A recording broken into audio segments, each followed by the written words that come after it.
G'day folks, this is 8 reasons why the US will enter a recession this year. Okay, I'll go through them quick as I can. First, the tariffs, the obvious one. When you put tariffs onto products that are imported, the products go up in price.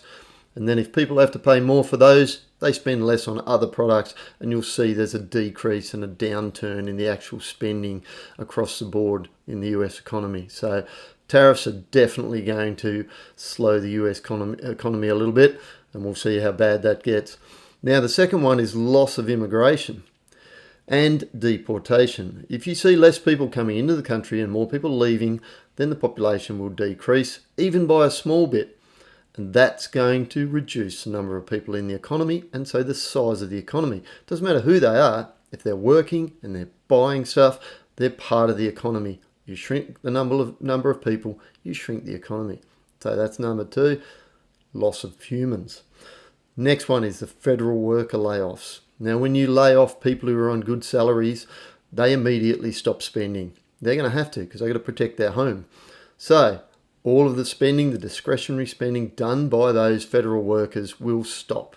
And all the little shops and the cafes around the offices and everybody else will see a downturn. So all of this will add up. It all compounds to a reduced economy and heading for a recession. Next one, cuts to Medicaid and Social Security and all the other programs that are federally funded. If they cut them, then stacks of healthcare businesses are going to see a downturn. People won't get things done. Then they'll get sick. Then they won't be able to work. It will compound itself as well. So all of the cuts to all of the federally funded programs go to local communities. They are going to suffer. Local businesses will suffer from that. The other side of that is the federal funding for US aid overseas. Okay, it's a bit of a myth that they just send money overseas. They do not. Most of the money is spent in America buying grain, food, pharmaceuticals and things to send overseas. So the money actually stays in America. Products get sent overseas.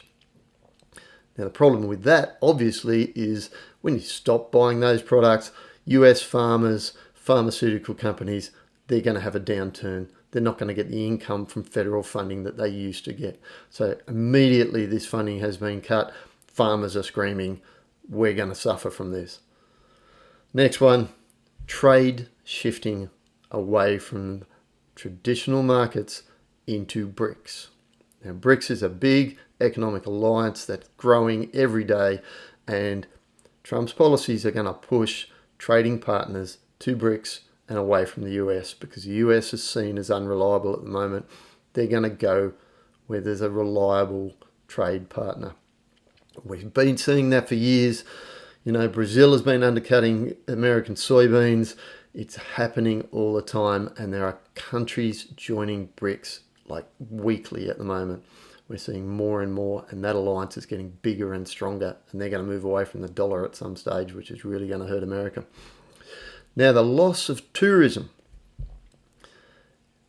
It's been coming for a while, but now that we've got these tariffs, Canadians are getting sick of America, and they are not going to go there anymore. They're saying it. There's loads of stuff in the media about Canadians no longer going to America. You know, the people who used to go and stay in Florida and Texas during the cold months, they're saying we're not going there anymore. Okay, so that's going to have a huge impact on tourism, but it's not just Canada, because lots of other countries are going to be thinking twice about going to America now.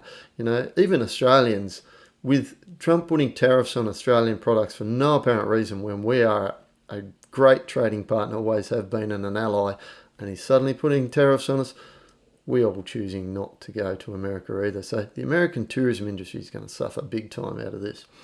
And the last one that'll come last as well is a fall in real estate prices in America.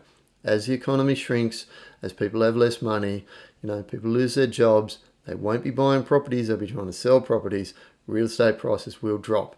Now, that is a massively dangerous situation to be in, because when real estate prices drop, banks see their liabilities outweighing their assets. all of a sudden banks are at risk of failure. That's the last stage. If it gets to that, the US economy is in serious trouble of not just a recession, but a depression and a catastrophe. We'll see how it goes. Be watching it for the next 6 months or so to see how this pans out. But if Trump does what he says he's going to do, the USA is pretty much stuffed, and it's going to be very, very serious. All right, let me know in the comments what you think, and I'll be watching from the safety of Australia.